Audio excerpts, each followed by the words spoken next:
ভিজিলেন্সে free college তৈরি করছে। তার উদ্বোধনী অনুষ্ঠানে আসছেন কে? আসছেন রেভারেন্ড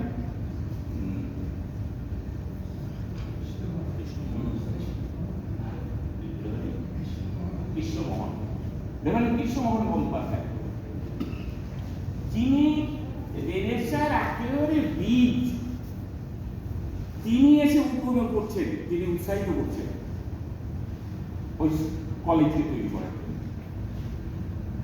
পয়সা আছে, তিনি চাঁদা তুলে করতে যাননি, কিংবা শিক্ষার প্রসারের জন্য অন্য চেষ্টা করেননি, করেছেন। শিক্ষার প্রসারের জন্য করেছেন, ফ্রি করেছেন, ফ্রি কলেজ। সরকার যখন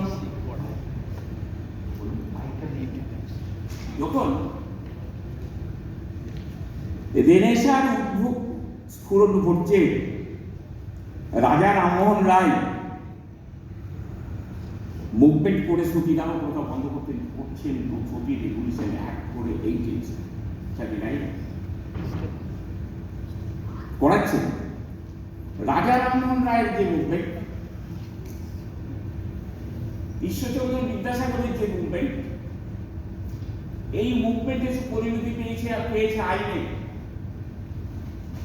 1839 সালে লর্ড বেন্টিং রাজা রামমোহন রায়ের কথা শুনে তার যুক্তি বুঝে তিনি ইংল্যান্ডের পার্লামেন্ট থেকে পাস করে নিয়ে এসেছেন সতী রেগুলেশন অ্যাক্ট।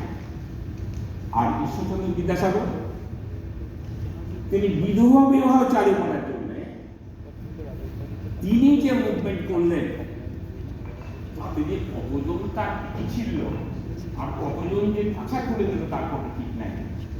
কিন্তু ঈশ্বরচন্দ্র বিদ্যাসাগরের যে না, যে ন্যায়, what is reasonable price growth, রেনেসাঁর এই কথা,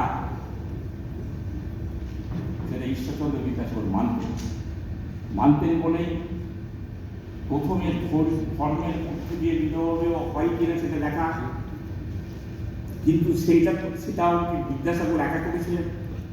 ধর্মের মধ্যে দিয়ে বিধবা বিবাহ করা যায় কিনা তার চেষ্টা তো করেছিলেন রানী ভবানী প্রথম। তার মেয়ে তারা বিধবা ছিল, সেই বিধবায় বিয়ে দেওয়ার চেষ্টা করে তিনি কানজ থেকে বিভিন্ন জায়গায় ব্রাহ্মণ এনে চেষ্টা করেছিলেন বিধবা বিবাহে, কিন্তু হয়নি।